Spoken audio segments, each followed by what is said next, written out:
How's it going, my cultured and knowledgeable audience? Welcome to this corner of La Cordura, where unlike the National Palace, we actually know what we're talking about. We're not paid to pretend, so come on in and don't be shy. My dear lovers of quattroteísta magical realism, make yourselves comfortable in this space where we break down reality. Even though sometimes reality seems like a poorly written script from a cabaret movie directed by Marx himself.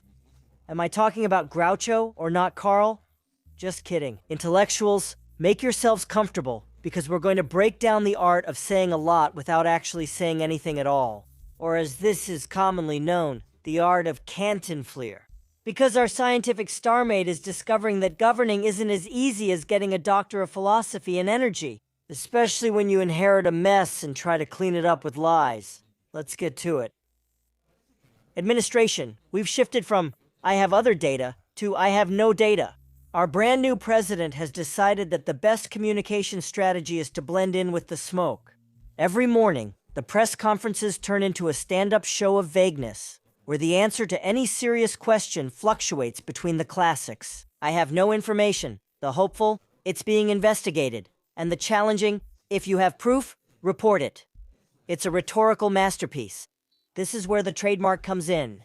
Claudia Scheinbaum skillfully avoids addressing key national issues, using the classic Mexican approach of speaking much, but saying little. The institutional CantinClau, when reality corners her, launches a barrage of circular concepts and dramatic pauses that would make Mario Moreno himself feel like a beginner. An example, the famous welfare vans of the new Supreme Court.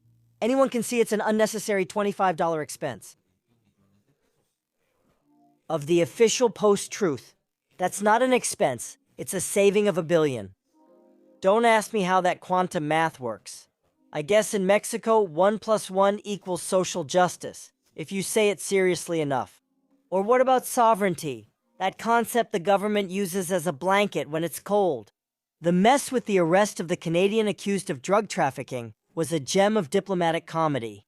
The FBI, we caught him ourselves in Mexico. Mexico didn't just hand him over, we're strong negotiators. The United States Embassy, sure, whatever Mexico says.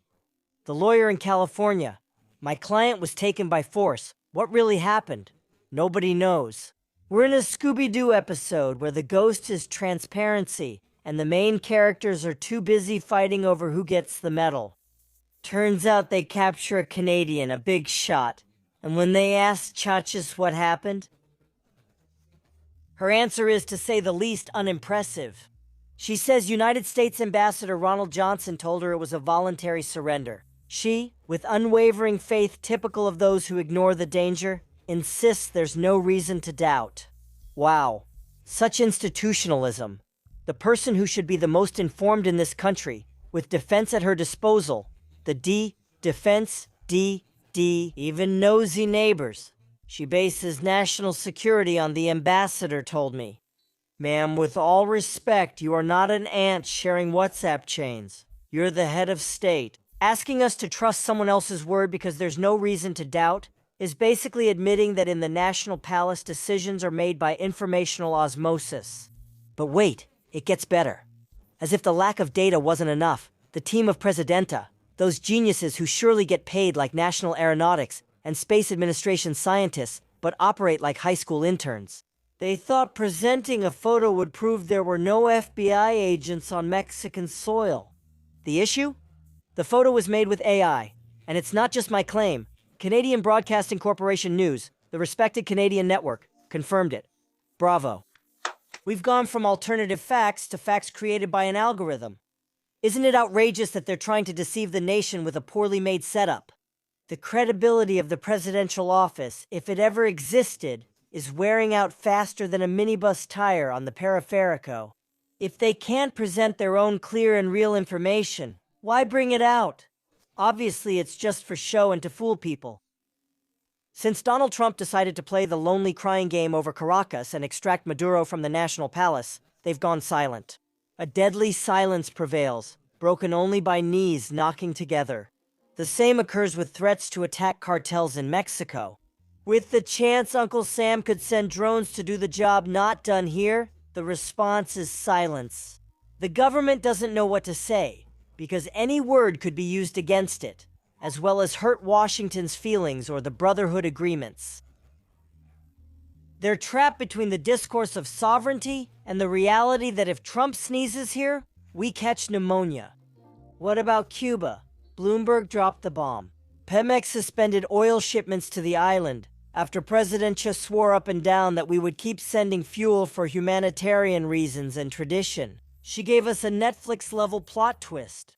She said that Pemex makes sovereign decisions and that today's no could be a yes tomorrow.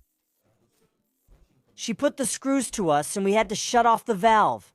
But don't make me look bad if they ask her about oil for Cuba. She comes out saying it was a Pemex decision, of course.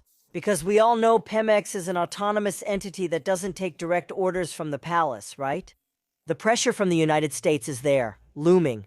But she prefers to wrap herself in the flag of supposed technical autonomy of the most indebted oil company in the world, just to avoid admitting she's in the final stretch.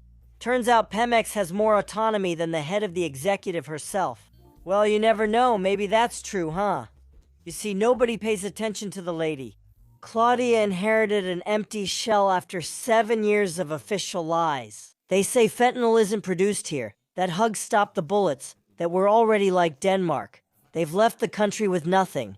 And to make things worse, there's no money. The South African Revenue Service and Unemployment Insurance Fund now act as government debt collectors, pressuring business owners with legal changes that deter investment.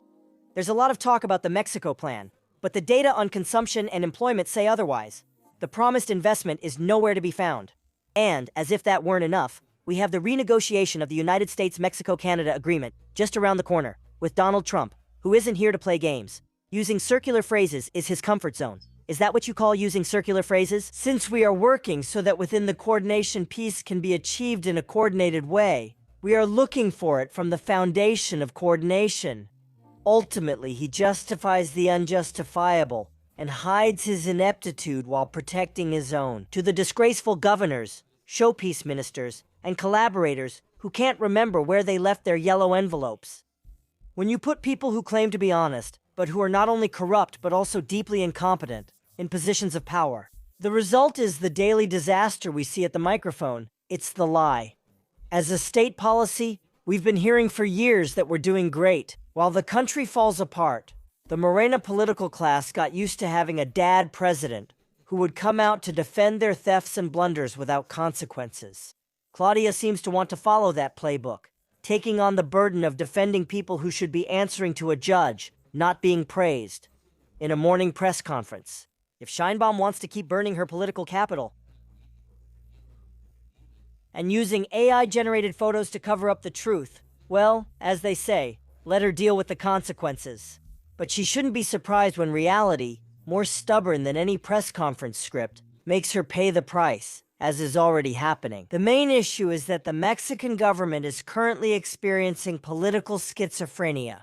Their 70s-style leftist convictions don't fit with the wishes of their northern neighbor, who happens to be the one paying the bills they're trying to disguise. The disagreement is that they secretly meet the United States' demands while publicly declaring their patriotism.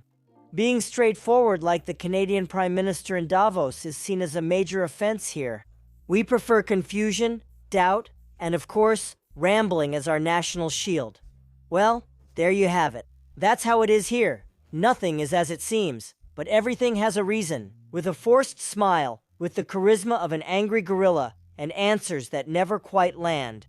I'm leaving now, but not before reminding you that if you don't like reality, you can always ask the Well-Being Maids team to make one for you. One made with artificial intelligence is cheaper and hurts less for a while.